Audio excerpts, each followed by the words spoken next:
So this is a little thing, and yet it's not to me, okay?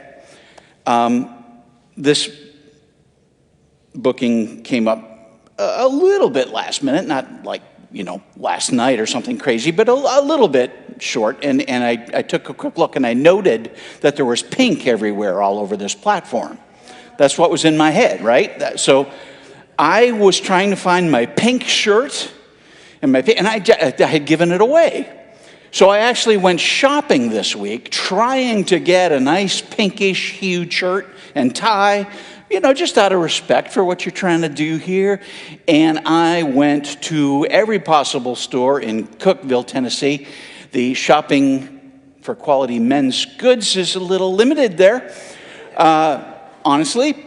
And I struck out. So I just went home and I said, well, I really do kind of dig the purple, and I'll just go with that, and it's okay. And I walked in yesterday for a memorial service, and it was all purple. I went, you're so cool.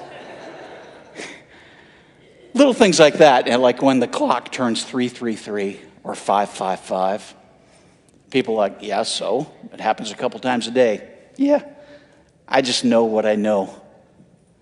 And I love coincidences. But that's not what this talk is about. Though I could sure go off on that topic. Reverend Christina has a theme that's been addressing Charles Fillmore's The 12 Powers each month. And this month, the power is power. Interestingly enough, power. I like that. I like power. I like power a lot. And there was no shortage of material on the subject at all. I could have gone any number of ways with my presentation to you today. And nothing that I was toying with felt right. It was factual. I came up with a lot of things, went, yeah, okay, that makes sense. But I prefer to speak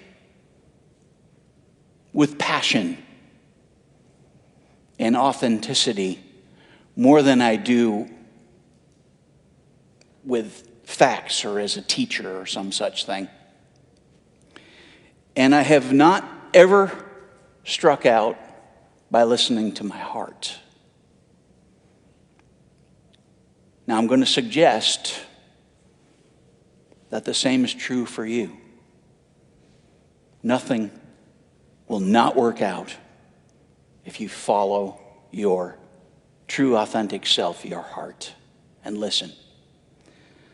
Sometimes it seems a little bit self-serving to delve into a personal story or a situation in my life. It seems a little selfish because this isn't about me. This is about you. And yet I realize it's about us.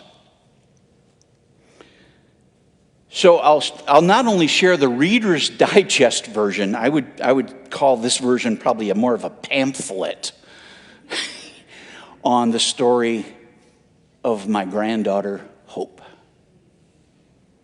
I have two beautiful daughters. The oldest one, very musical, redhead, and raised in unity from early teen years on, and even took over as music director up in Massachusetts at a little church at one time. So really, I was blessed with just two wonderful kids. The oldest one had 3 children, and that marriage didn't work out. So she was on her own with 3 children, and my grandson said, "Oh, there's my best friend, Morgan. Oh, and her dad." And her dad held the door open for them, and that dad and my daughter looked at each other and went, well, he was raising 3 children on his own. His wife had left. 3 children, youngest of which is Down syndrome. And this firefighter EMT was raising them all by himself. Well, they started to date, and they fell madly in love, and they got married and were the new Brady Bunch. Hey, camera folks, I do apologize for pacing a whole lot, but it's what I do. If I try to stand still, I feel like I'm in a cage. So, so they're the new Brady Bunch. And, as love would lead you, they decided that they would welcome a child together. Now, they're already raising 6 kids. I wasn't sure it was a great idea, honestly. My daughter had her own health challenges. But, she didn't check with me. The nerve of my adult child not getting my permission. Next thing I know, they are expecting. And my daughter took a flight down to see her mom, who was living somewhere in the South as a minister at a church, actually, strangely enough. And she began to bleed. And then she lost all her amniotic fluid. Her water broke. Now, she is just a few months along. So this isn't good. And it was a horrific experience for her on the plane, and an embarrassing experience. And everyone was bringing her blankets and towels, and we're going to land as soon as we can, and we'll get you there. We're so sorry. We're so sorry. EMTs came aboard, rushed her out, got her to the hospital. They said, "We're so sorry. You're having a miscarriage, and, we're so sorry."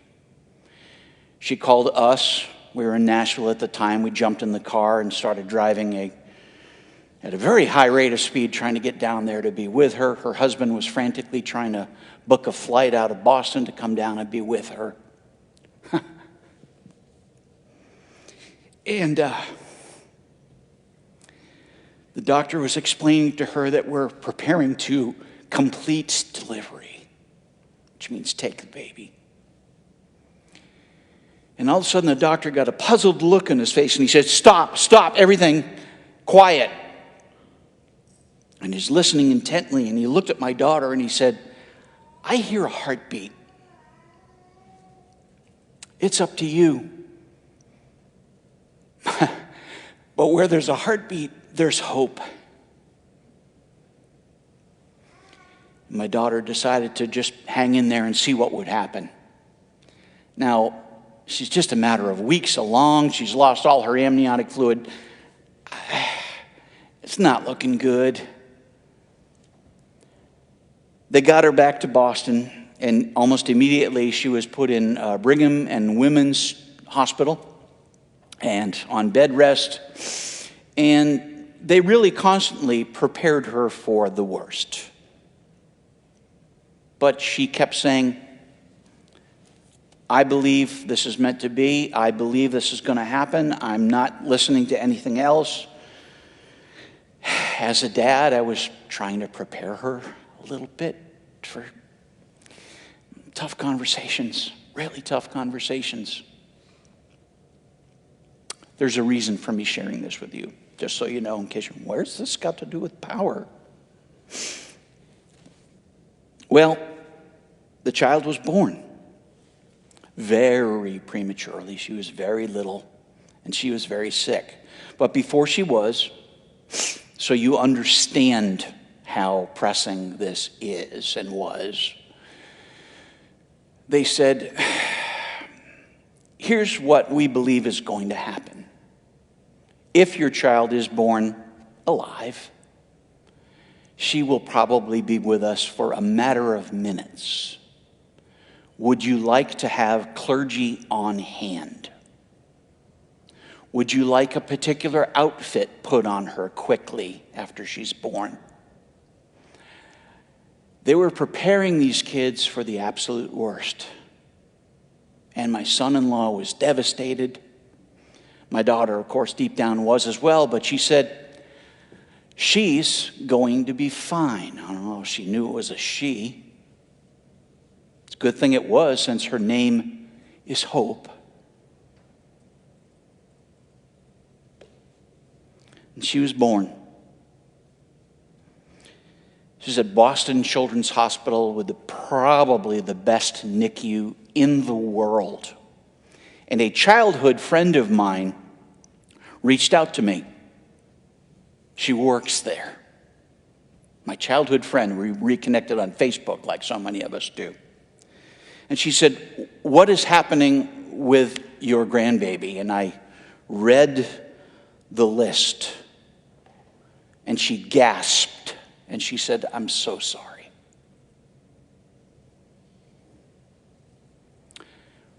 Again, this was supposed to be the Reader's Digest / pamphlet version. So let's get to that good part. This past November, Hope turned 4 years old. And she is a little spark of dynamite. Bright strawberry red hair, bright blue eyes. And they've kind of been ignoring the fact that she has pretty serious kidney disease. She was born with only one, and it hardly worked. And her voiding system is a little peculiar. She wasn't born quite with the ability to urinate naturally the way the rest of us might. And so there are a lot of complicated issues. But the thing, that child, to look at her, as many of you have, I know, because I see followers in here. You follow her Hope's Journey Facebook page, and she is a ray of light to everybody who checks in on her. She is incredible. They decided to do the procedure to try to move things around in such a way that she would maybe be able to void naturally. And it didn't go well. And Hope got sepsis, where you're just kind of inflammation and life-challenging situations. And it was deeply concerning and scary. And at that time, we were, what do we do? What do we do? And we jumped in the car because I couldn't get a flight out in a timely manner, or one that I could afford for that matter. Holy smokes. Try to book a flight the same day. Wow. So we just jumped in the car and we drove. And we got to Massachusetts and we hung out with the other grandkids for the week. And that was our way of just, well, we would have worn a hole in the floor pacing back and forth, scared, right? Anyway, if we were home. And Hope ended up coming home. And she was so happy to see her little dog.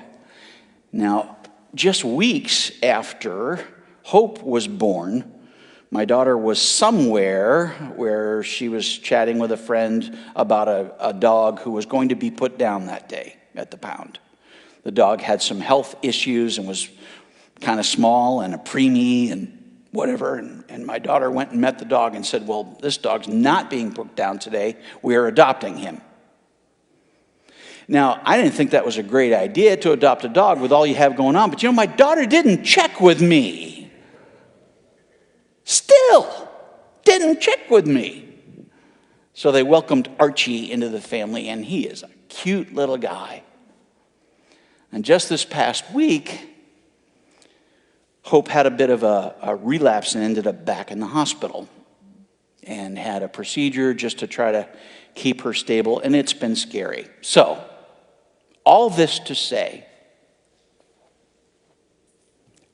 I, especially in the second round where I was unable to get up there, felt powerless. Powerless. There's nothing I can do. I'm the dad. I'm a grandpa. I'm a husband. I'm a friend. I'm the guy who's supposed to make things right. Now I'm a minister. I'm supposed to have the answers. But I didn't. I felt powerless. And as a control freak, feeling powerless just sucks. Told you I was going to get real with you. And I started thinking about some things.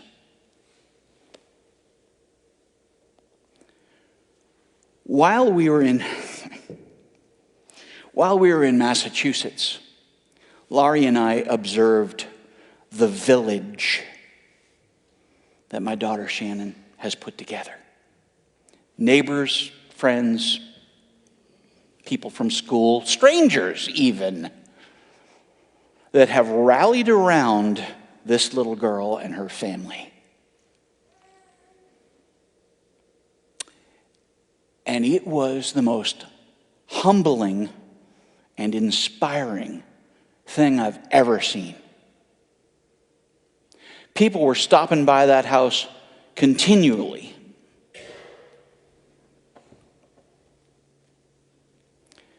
With gifts, with toys, with meals.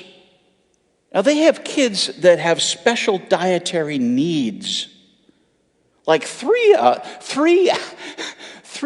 of the 7 kids have special dietary needs. But people were volunteering. I'll take care of the meal that night. Well, don't forget, you've got to make a special one for Jill, and you've got to do a different one for Connor, because yep, I got it.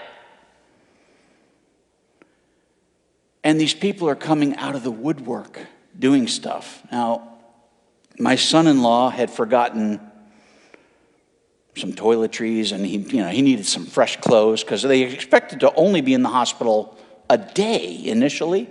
They ended up being there all week. So the guy's like, I'm getting a little ripe. I would like some new clothes, please.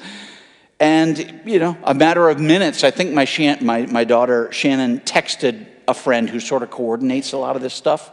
Within minutes, somebody volunteered to come to their house, take a bag of stuff, and drive it to Boston, which was an hour away, fighting downtown Boston traffic and all this stuff. Eagerly and happily and joyously giving, wanting to go. I'm so thrilled to be able to do this. Thank you for asking me to go. Huh? Do you recognize their power? Huh. My son-in-law warned me, I think we're running out of oil.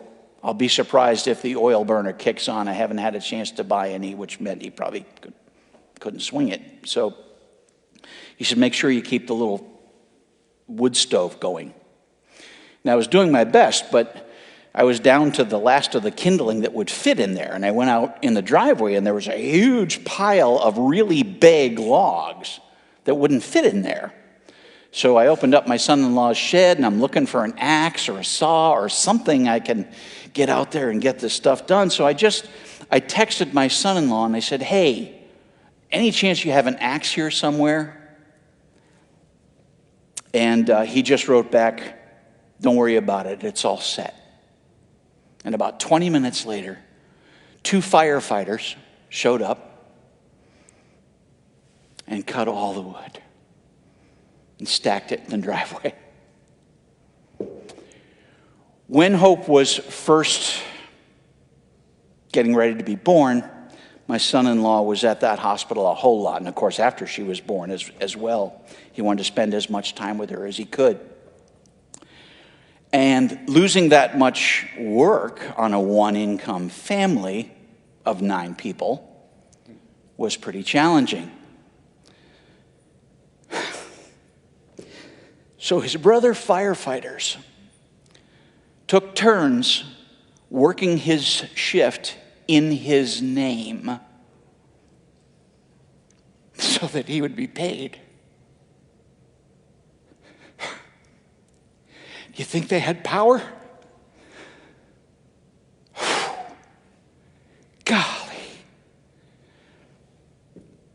There is a difference between being powerless and giving up your need to be a control freak. That was for me.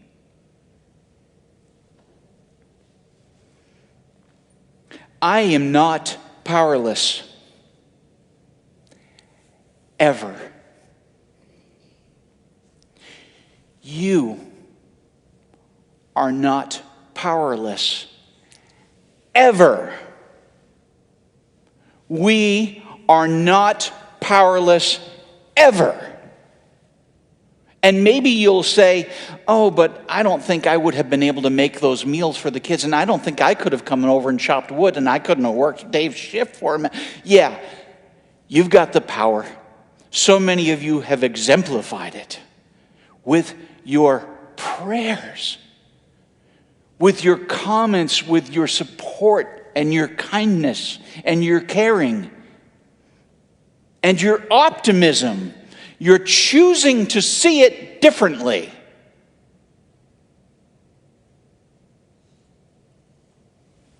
Boston Children's Hospital is in awe of Little Hope. They don't fully understand why she's still here or how she's still here. But she is. And I have a hunch one day she'll be doing the talk right here.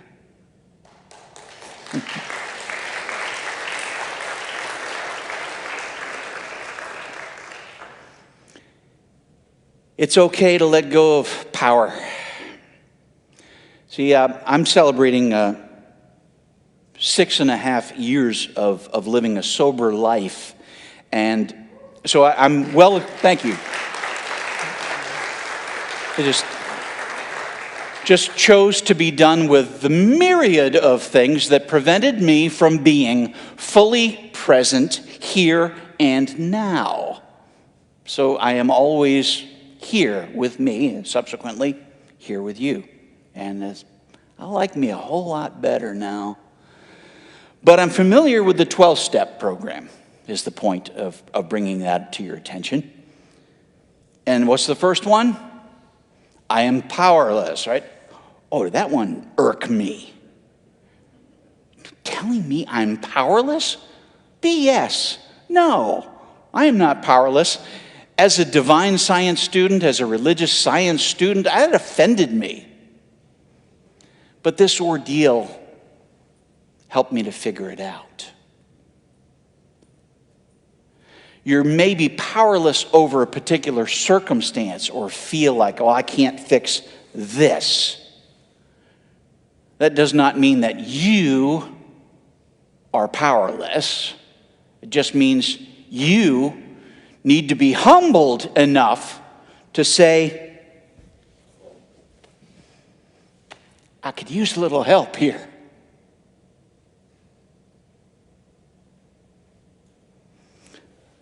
My daughter did that, and she continues to do that repeatedly, and I could use a little help here.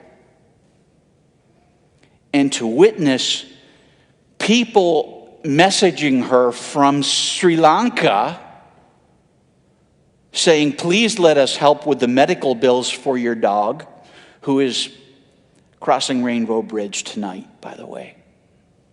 Little Archie had some medical challenges at only 4 years old.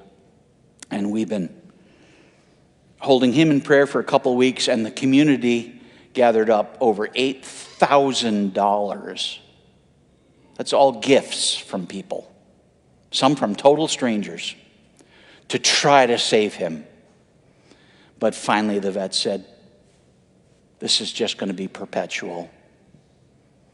And they're going to let him go ahead and go. So he's going to be home with all the kids today and have all kinds of favorite treats and get all kinds of loving.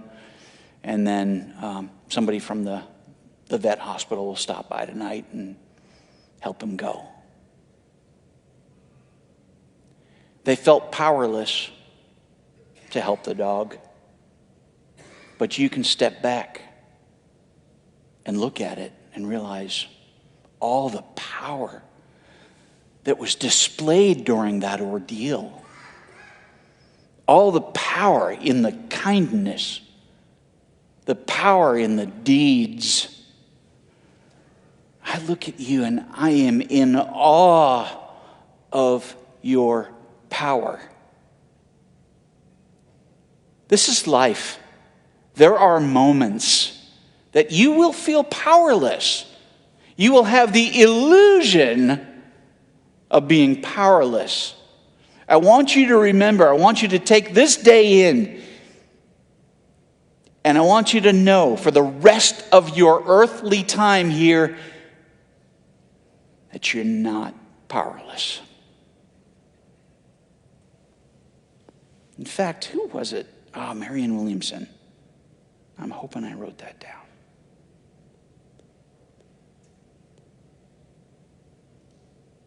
Okay, I didn't. But in short, Marianne Williamson had written basically, our fear actually isn't that we're powerless. Our fear is that we're powerful beyond our wildest imaginations. And she goes on to expound on that thought. And I think really deep down, sometimes we have that moment where, I'm not so sure I really want to be powerful, though, because that sounds like a lot of work. But you are. You are loved.